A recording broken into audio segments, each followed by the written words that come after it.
Olá pessoal, aqui é Pedro do canal Moderniza aí, sejam bem-vindos ao canal. Hoje a gente vai falar sobre uma engenharia que está muito em alta no pós-pandemia e que, na minha visão, tem muitas áreas de atuação. Mas ainda assim, muita gente se questiona se vale a pena fazer engenharia civil em 2023. Como está o mercado de trabalho? Então esse vídeo vem para sanar todas essas dúvidas. Para o pessoal que está chegando agora, gostaria de fazer um convite a se inscrever no nosso canal, ativando o sininho para notificações, para não perder nenhum vídeo de tecnologia como esse. Nesse canal a gente fala de tecnologia, engenharia, sustentabilidade, fazemos reviews de produtos, automação e muitas outras coisas interessantes. Então, já deixo o convite também para me seguir nas outras redes sociais, sempre com o @modernizaí, no Instagram, TikTok, e vai estar sempre tendo conteúdo bacana lá, pessoal. Então, sem mais delongas, vamos lá, galera. Estamos aqui com o Júlio César Cordeiro, engenheiro civil, e ele vai falar um pouquinho para a gente de como foi a trajetória dele, como ele chegou até aqui hoje, e para a gente é um prazer receber você aqui no Profissão Engenharia. Então pode fazer essa introdução, Júlio. Obrigado, Pedro. Realmente é um prazer estar aqui acompanhando, né? Aqui fazendo parte hoje desse canal, estar aqui com vocês, né? Como você disse, a minha especialidade, eu sou engenheiro civil, né? Sou formado em engenharia civil. Me formei na Universidade de Franca, aqui próximo da cidade. Eu sempre gostei muito de exatas, né? Durante o meu aprendizado, no meu ano escolar, conforme eu vim estudando, eu sempre gostava muito de exato, sempre me dava muito bem com física e matemática, né? Então, sempre gostei e sempre desde pequeno era uma profissão que eu gostava. Nunca gostei assim, apesar de eu admirar muito essa área de humanas, parte de biologia, sempre gostei, me interesso também, mas a parte de exatas, a parte de engenharia, né, a parte de conseguir construir coisas, né, de edificar, né, era uma coisa que eu gostava muito, né? Então eu vim desde criança, sempre gostei dessa área. Então, hoje formado, trabalho numa empresa aqui da cidade, tem um escritório multidisciplinar, onde trabalhamos desde a área de agronomia, a parte de meio ambiente e a parte de engenharia civil. Então, hoje a gente abrange todo esse leque de opções das 3 engenharias aqui na cidade. Muito bacana. Só uma curiosidade também, o Júlio foi o engenheiro aqui da minha casa. Então é mais uma coisa, mais um motivo aí para eu admirar, né? Muito legal aqui a obra, tive um suporte muito bom dele, né? Então recomendo aí, pessoal, etapa engenharia do Júlio. Então, só para a gente dar prosseguimento aqui, eu queria te perguntar quais foram as maiores dificuldades que você teve na faculdade. Questão de matéria, questão de tempo de estudo, se você trabalhava e estudava, né? Porque nem todo mundo tem condição de fazer engenharia pura, né? Só sem trabalhar, vamos dizer assim, né? A maioria das engenharias são integrais. Então, para a gente falar um pouco também para esse pessoal que está pensando em estudar engenharia e falar, mas será que eu dou conta? Será que eu consigo fazer? Eu preciso trabalhar para fazer a faculdade? Qual foi a sua experiência? Tá. A minha experiência, meu curso foi muito difícil, como todas as outras engenharias, né? Eu tinha a minha dificuldade, a minha faculdade não era na cidade onde eu resido, certo? Então eu tinha que ir de ônibus todos os dias para a faculdade, sair mais cedo do trabalho. Então assim, já está somando aquele cansaço do trabalho. Você sai ali, pega 1 hora e 20 de viagem, chega lá, e ainda das 7 horas às 10h40, né? Mais ou menos. O meu curso era noturno, não era horário integral, apesar de alguns dias ou outros eu tinha que ir na faculdade de manhã para algumas matérias, principalmente topografia, algumas aulas de laboratório, quando o laboratorista não poderia estar à noite, né? Mas, em tese, a maioria do meu curso era noturno. Uhum. Então, a minha dificuldade, primeiro, como era uma faculdade particular, eu tinha que pagar, logicamente, né? Eu não tinha bolsa. Uhum. Então, o curso era um curso de valor expressivo na época, em 2006. Era um curso de valor relativamente caro, hoje está um pouco melhor para ter condições de ser feito, né? Falando em valores. mas era difícil. Então, assim, eu tive grandes dificuldades desde quando eu saía de casa até voltar. Outra grande dificuldade que eu tive na faculdade em si, agora falando de estudo, né, era conciliar o meu tempo de estudo, né, com o meu tempo de trabalho. Sim. Então, assim, o trabalho eu não tinha condições de simplesmente falar hoje eu não vou trabalhar. Então, o trabalho eu tinha que estar lá 100% todos os dias. Né? Mas o meu tempo de estudo normalmente variava entre eu voltar da faculdade, eu tinha que ter pelo menos uma hora ali estudando, né? Ou eu conseguia isso à noite, ou eu conseguia isso de manhã, quando eu acordava antes de trabalhar, certo? Sábados e domingos também tive que estudar bastante, né? No começo nem tanto, mas eu tive que estudar bastante. E foi complicado até terminar o curso. A matéria que eu mais tive dificuldade, como todas as engenharias, acho que todo mundo vai ter cálculo, né? Sim. Cálculo é muito difícil. Porque eu entrei na faculdade não logo depois que eu terminei o ensino médio. Então, eu demorei 6 anos para poder voltar a estudar alguma coisa. Sim. Quando eu tive quando eu botei na cabeça, assim, eu vou estudar, vou ter que fazer alguma coisa, não quero ficar trabalhando sem ser para mim o resto da vida, né? Assim, eu quero almejar alguma coisa, então vou ter que fazer algum curso, que era o curso que eu queria. Sim. Então, assim, foi difícil. Eu demorei esses 6 anos, eu tive uma dificuldade tremenda em cálculo. Apesar de eu ter uma facilidade muito grande no ensino médio, mas por ter ficado todo esse tempo parado, a álgebra acaba esquecendo. Então são conceitos básicos de álgebra que todo mundo sai do curso do ensino médio, que não são difíceis, com um tempo você esquece. Sim. E o ritmo da universidade, o cálculo, ele é muito rápido. Então, a matéria, demanda é uma matéria muito grande, então você tem que fazer toda aquela disciplina, são exercícios, são provas, né, são trabalhos em conjunto, você tem que fazer tudo aquilo num tempo muito curto, um volume muito grande, num tempo muito curto, né? Só fazendo um parênteses aqui. Então, galera, vocês estão pensando que é fácil fazer engenharia, não é fácil, mas vale a pena, né? O que a gente está falando aqui. A dificuldade vem no cálculo, por exemplo, porque você não está só aprendendo o cálculo, você está aprendendo a pensar. Porque no final das contas, o engenheiro é um resolvedor de problemas.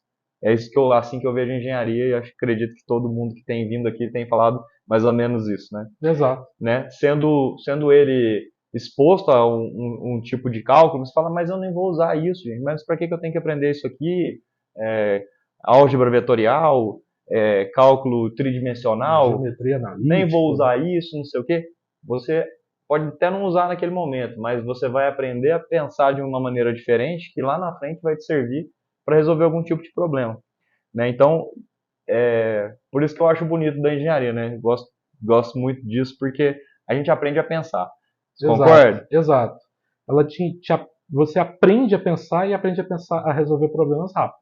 Exato. O intuito acho que de todas as engenharias é formar um profissional que consegue resolver problemas complexos e rápido.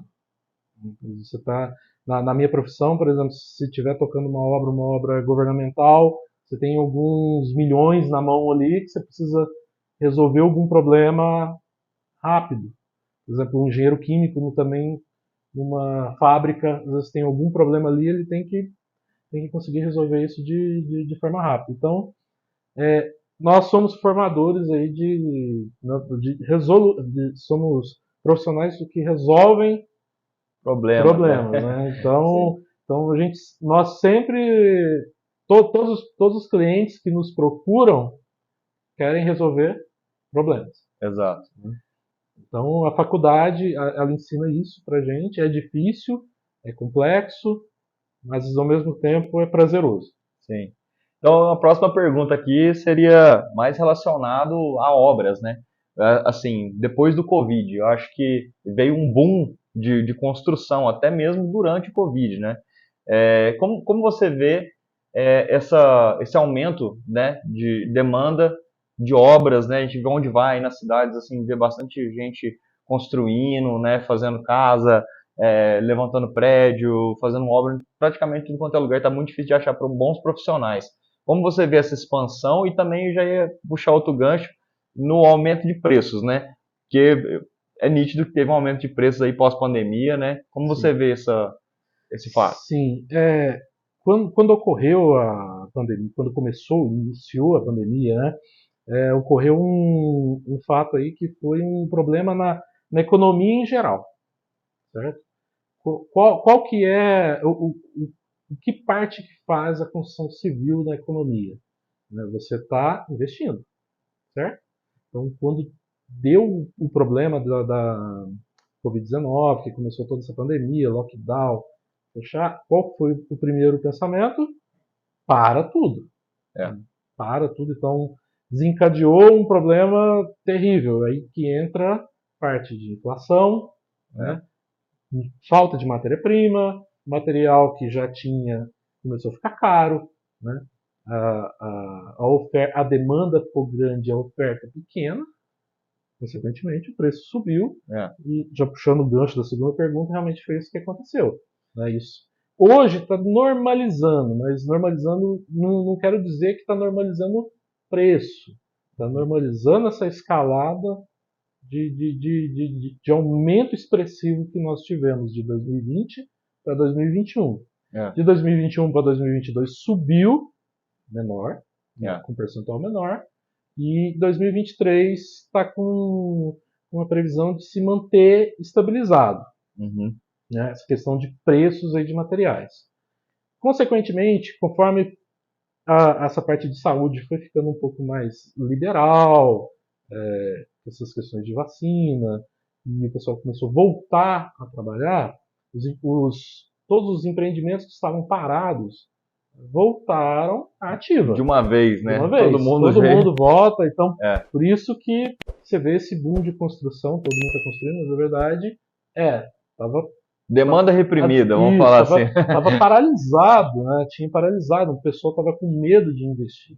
É, Lógico, voltou, mas não voltou com aquele crescimento que tinha antes. é. É. A gente vê, né, por exemplo, nas grandes cidades também, muitas obras, né, por exemplo, apartamento na planta, a pessoa ficou sem trabalhar, não tinha como pagar, quis devolver para a construtora, aí gerou ação judicial, porque a construtora não aceitava a devolução, e aí Sim. começou a quebrar um monte de empresa que Uhum. era menor, que dependia desse capital de giro, Uhum. né, então teve um momento, muita turbulência, né, Sim, agora que está agora normalizando mesmo. tá normalizando, né? Como eu disse, 2000 para 2021 os preços subiram muito, consequentemente o IPCA subiu muito, né? Uhum. Com isso, é, essa parte trabalhista, né, os dissídios coletivos pressionaram o aumento do preço também do salário, né, desses profissionais. Por isso que você vê o valor de mão de obra também subindo expressivamente. É. Então, você tem um aumento de inflação porque subiu o preço de todos os produtos e também subiu o preço aí de mão de obra qualificada. Então, realmente, a tendência de 2023, isso se dá uma estabilizada, né? Uhum.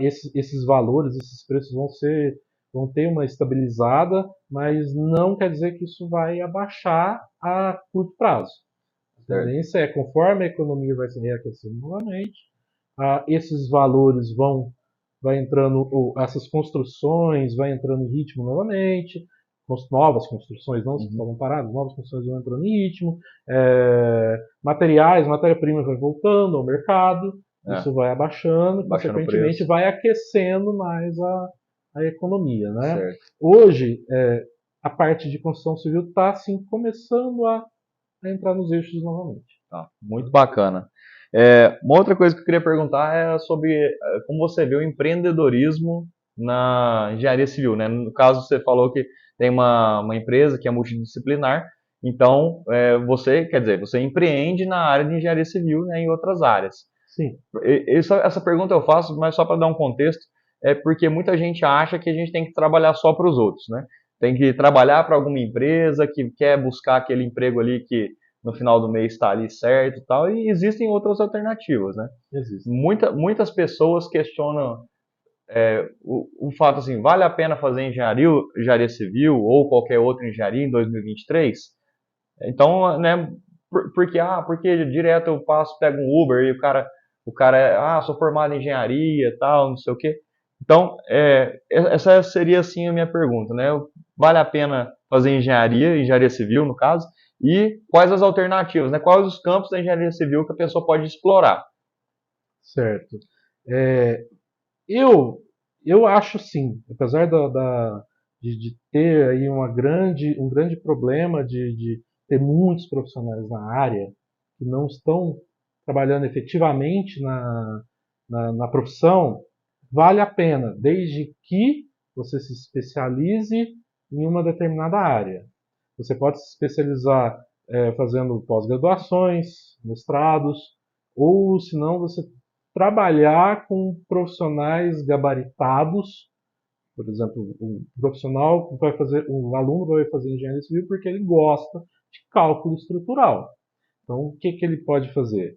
Para ele poder se especializar além dos cursos, durante a vida acadêmica dele, quando ele for fazer o estágio dele, ele procurar bons profissionais de renome no mercado, na sua cidade, na sua região, procurar por fazer estágios remunerados ou não, aprender, tentar se manter naquela empresa, você ter realmente ter um feeling profissional ali, aprender aquilo com um profissional de renome que já tem isso por anos trabalhando, né? Já tem seu nome feito, já tem grandes obras no seu nome. Isso eu falo somente na área de cálculo estrutural. Sim. Pode também trabalhar na área de hidráulica, de hidrologia, de topografia. Então, assim, campos na parte de engenharia são os mais diversos possíveis. Por exemplo, a engenharia civil te dá habilitação para trabalhar com construção, logicamente civil, né? Te dá para você trabalhar com orçamentação, você pode trabalhar com rodovias, pode trabalhar com pontes, você pode trabalhar com portos, pode trabalhar com aeroportos, você pode trabalhar com sistema de transporte em si, né? Você pode trabalhar também especificamente com parte de hidráulica. Hoje eu gosto muito, trabalho muito com a parte de hidrologia, tá? E infraestrutura. Então, hoje eu faço muitos projetos na área de infraestrutura, loteamentos.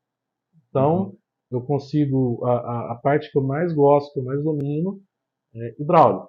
Então, redes de infraestrutura, redes de esgoto, redes de abastecimento, trabalho sob pressão, são redes pressurizadas, e hidráulica de canais, que você trabalha com estudos de drenagem, né? Então, são diversas as áreas.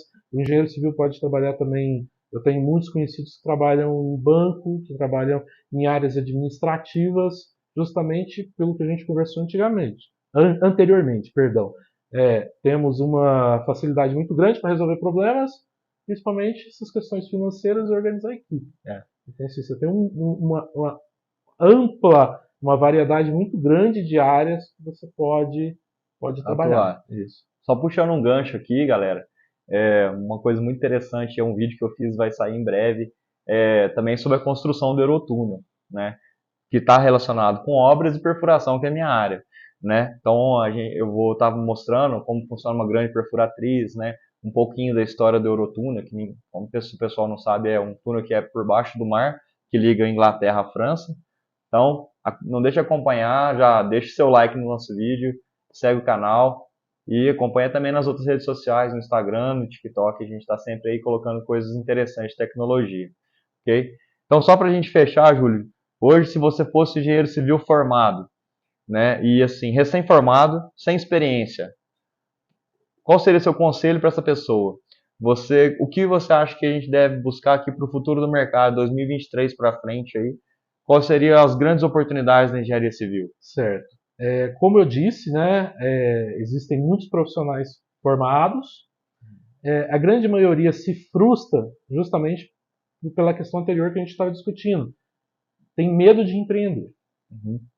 Então ele sai da faculdade com aquela velha história que na engenharia é muito bem conhecida, que antigamente, há uns 20 anos atrás, o profissional formava, por falta de profissional, saía ganhando rios de dinheiro, né, mesmo sem ter uma qualificação muito grande. Hoje é totalmente o contrário. Então você precisa dominar o assunto, a área que você vai trabalhar, para você se destacar nesse mar de profissionais que existem, né? Exato. Então, eu recomendo o empreendedorismo, você se focar, fazer parcerias, tá? Você fazer parcerias, mesmo que você vá trabalhar com outros engenheiros que tenham um gabarito, já tenham uma qualificação profissional maior, realmente você ter vontade de aprender, trabalhar ali junto, para você dominar essa área.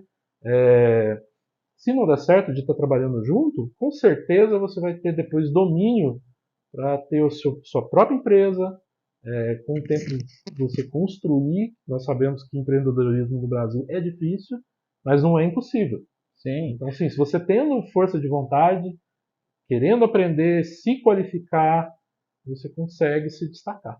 Com certeza. Eu também penso assim, por exemplo, se você não tem uma oportunidade de emprego direta, vamos falar, recém-formado, não estou com muita experiência e tal, não sei o quê. Hoje você pode trabalhar como terceirizado de vários escritórios, fazendo cálculo, fazendo gestão de obra, fazendo cálculo de estrutura, né? Então, Sim. tudo coisas que você viu na faculdade, mesmo não tendo tanto experiência, vamos dizer assim, você consegue fazer. Né? Não pense que você saiu da engenharia, saí, mas não sei nada, parece que eu não sei nada, minha ficha não caiu ainda. Né? Sempre há dificuldade, turma. A experiência vai vindo com o tempo, você vai ficando mais confortável, você faz um trabalho aqui, outro trabalho ali, trabalha com uma pessoa um pouco mais experiente, aprende. Isso eu sempre falo, cara, a gente tem que ser uma esponjinha, né? Tipo, ir absorvendo daqui, absorvendo dali conhecimento. E nada vem de graça, como você falou um pouco mais cedo. Hoje você estuda mais do que você estudava na faculdade. É a mesma coisa comigo. Vem um projeto novo, uma coisa diferente, um equipamento novo que a gente tem que aprender. A gente estuda mais do que quando a gente estava estudando na faculdade. E o interessante é que depois que você aprende uma área, você gosta de trabalhar nela, isso deixou de ser um trabalho. Exatamente. Isso é prazeroso. Então, a partir do momento que você está numa área que você se sente confortável, que você gosta de trabalhar, né? Às vezes eu estou no trabalho, já passei horas lá depois do horário comercial sem perceber. Nem ver direito, né? Quando eu vejo, já está na hora de dormir quase, eu saio do escritório, vou para casa. Não sempre, mas acontece. Então, ou quando eu saio do escritório, eu vou para casa e trabalho em casa. Né? Então, assim, são coisas que você começa, como empreendedor, você começa a entender melhor. Você como empreendedor, você não tem horário, né? Você esquece esse horário de que vou entrar às 8 horas, 7 horas da manhã e vou sair 6 horas e não vou trabalhar mais. Isso já não existe mais. Isso fica intrínseco ali na sua vida até você ou largar a mão ou você continuar isso aí até o fim da vida. Muito legal. Então, Júlio, queria te agradecer mais uma vez. Muito obrigado aí pelas perguntas, super esclarecedor para mim, para o pessoal de casa, com certeza. E, galera, não deixa de seguir o canal, deixe seu like no vídeo. É assim que a gente fala para o YouTube que esse conteúdo que a gente está fazendo aqui é relevante. É assim que ele vai entender que aquilo ali é interessante para outras pessoas e vai entregar o vídeo. Tá bom? Muito obrigado. Moderniza aí.